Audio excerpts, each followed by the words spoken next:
The biting wind was a physical blow, a fist of ice and snow that stole breath and clawed at exposed skin.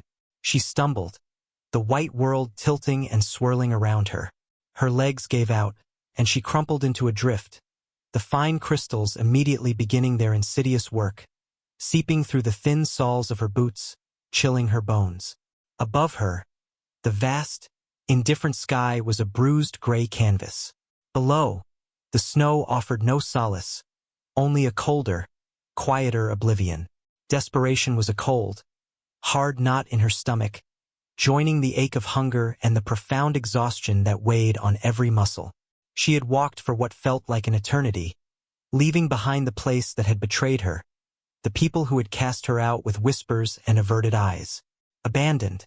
The word echoed in the silence inside her head, colder than the wind. She curled into herself, trying to preserve the last vestiges of warmth.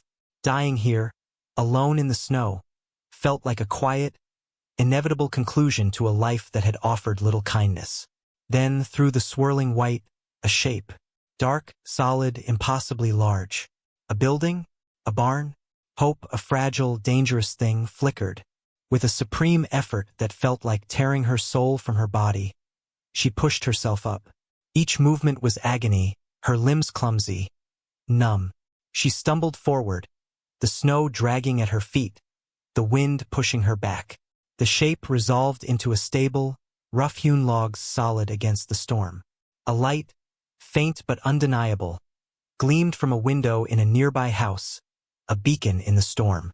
It was so close, and yet the last yards felt like miles. Her vision tunneled, the edges darkening. The scent of horses, of hay, reached her earthy and warm. She reached the stable wall, the rough wood a blessedly solid surface against her cheek. Tears froze on her lashes. One step more, just one more. Her hands scrabbled for a latch she couldn't see. It gave way. The air inside was thick with the smell of life, a sanctuary from the wind's fury. She took one step across the threshold and collapsed onto the straw-covered floor, the darkness claiming her completely. He found her hours later, a small, still bundle half buried in the straw just inside the stable door. Elias Vance, solitary, owner of more land than a man could ride across in a day, yet lived in a house that felt like a mausoleum after his wife had died. He wanted no wife anymore.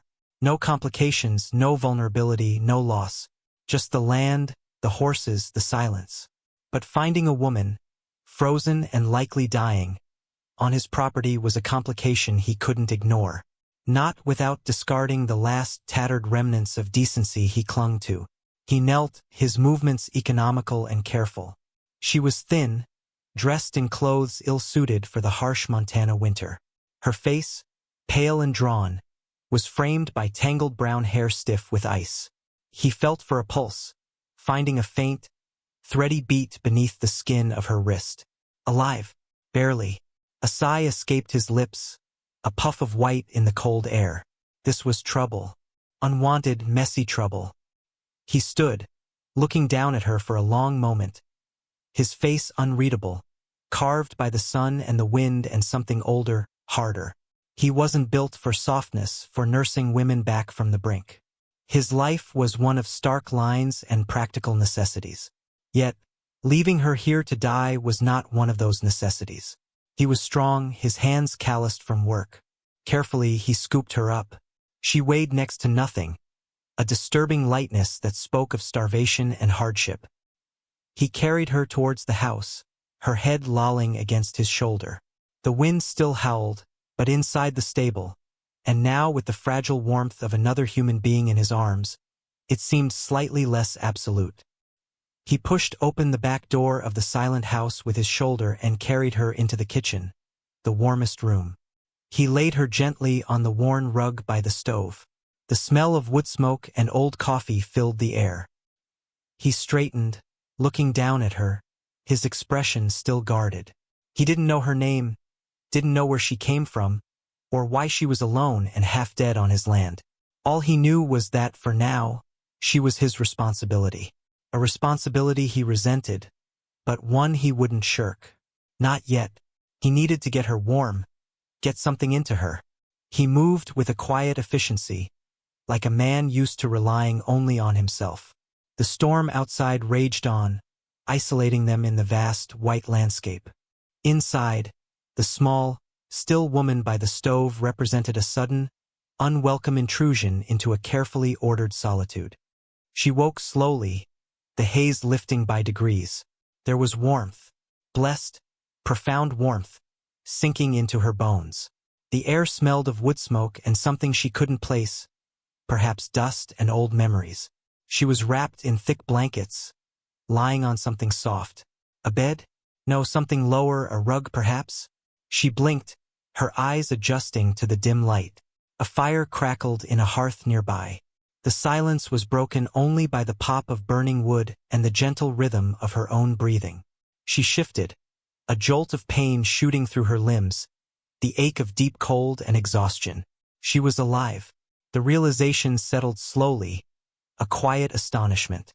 She turned her head. A figure sat in a chair by the fire, silhouetted against the flickering light. A man, large still, watching her. Fear, a familiar companion, pricked at her. Where was she? Who was he? His voice, when he spoke, was deep, quiet, like stones rumbling. "You're awake," it wasn't a question. She swallowed, her throat dry and rough. Yes, it was barely a whisper. He didn't move, didn't offer a name. The silence stretched. It wasn't unkind silence, but it held a vast, waiting quality, like the landscape outside. "You were found in the stable. The cold, the collapse, the scent of hay, came back in fragments. She was on a ranch. His ranch." He stood slowly, his movements deliberate.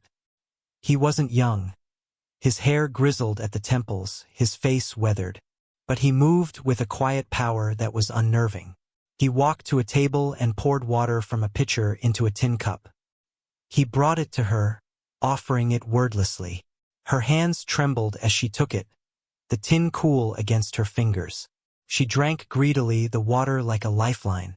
He went back to his chair, settling in, resuming his silent watch. She felt his gaze, steady and assessing, but not invasive. It was the gaze of a man used to observing, perhaps wary of what he saw.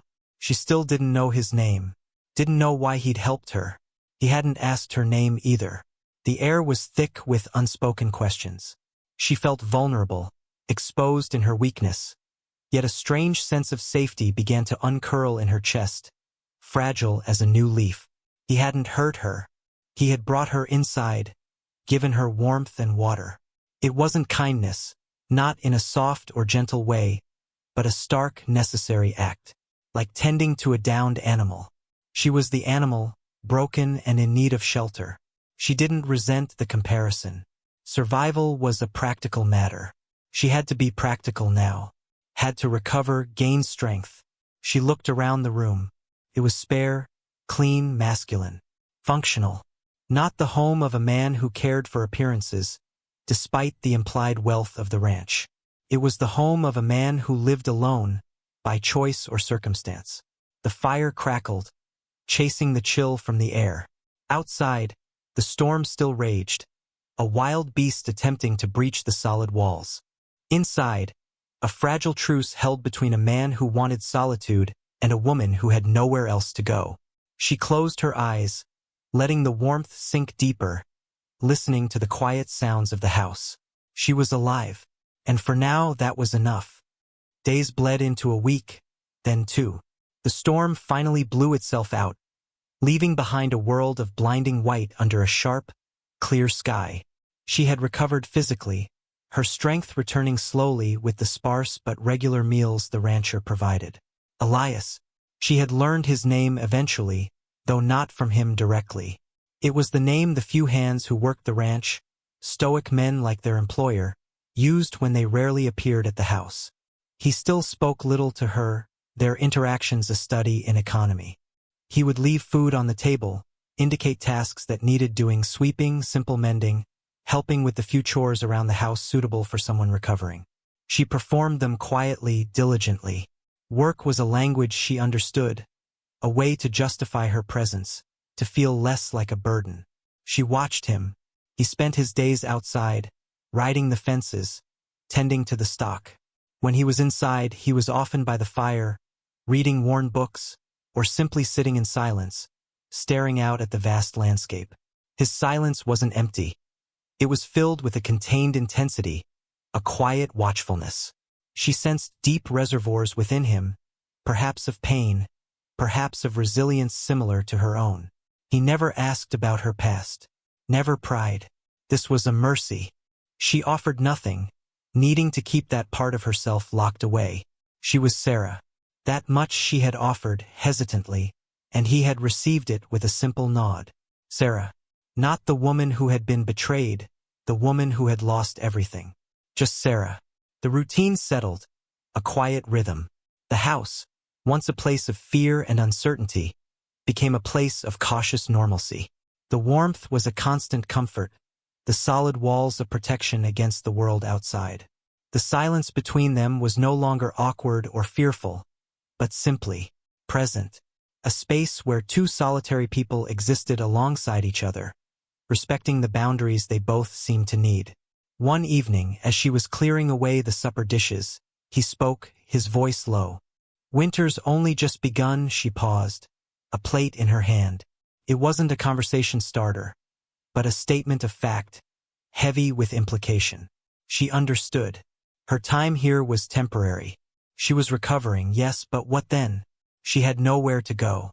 The thought brought back the familiar ache of despair. "I know," she replied, her voice quiet. He didn't press. He never pressed. But the unspoken question hung in the air. What would she do when she was strong enough to leave? She didn't know. But looking out the window at the endless expanse of snow, the thought of facing it alone again, unprotected, was terrifying. She glanced at him. He was looking into the fire, his face impassive. But in his posture, in the slight tension of his shoulders, she sensed a reluctance too. Not just to have her here, but perhaps a reluctance to see her go back into the harshness. Or maybe she was projecting. Hope could make you see things that weren't there. She finished clearing the table, the clink of the dishes loud in the quiet room. The winter was long. Anything could happen. The threat arrived not as another storm, but as men. Two of them, riding hard across the snow, their horses kicking up plumes of white. They arrived at the ranch house late one afternoon, loud and unwelcome, their voices carrying across the frozen ground. Sarah was inside, mending a saddle strap near the window. She saw them coming and a cold dread seized her. One of them, she knew one of them, Thomas, from the town she had fled. The one who had been part of the group that had turned on her. Her blood ran cold. Elias met them outside, a tall, formidable figure even in his stillness. She couldn't hear their words, but she saw the tension in Elias's posture, the way his hand rested casually near his side. Thomas pointed towards the house, his arm sweeping in a gesture that encompassed her. The other man, a rough-looking stranger, grinned, a glint of cruel amusement in his eyes. Sarah's heart hammered against her ribs. They had found her. They hadn't forgotten. Elias stood his ground, unmoving. The conversation grew more heated.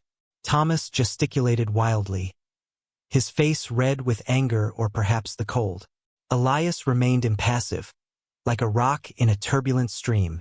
Finally, Elias spoke, his voice carrying now, low but clear, sharp as ice. "She's under my roof."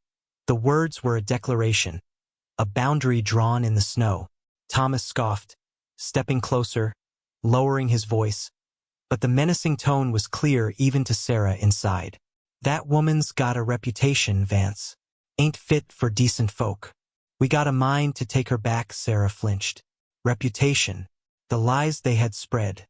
The cruelty. She wasn't just a burden now. She was a danger to Elias, a source of conflict he didn't need. She wanted to hide, but a flicker of defiance ignited within her. She had run once. She wouldn't make Elias face this alone. She stood, dropping the saddle strap, and walked towards the door. As her hand touched the doorknob, she saw Elias shift, his body tensing further. He was ready to defend his property, perhaps even her, a woman he barely knew, from these men.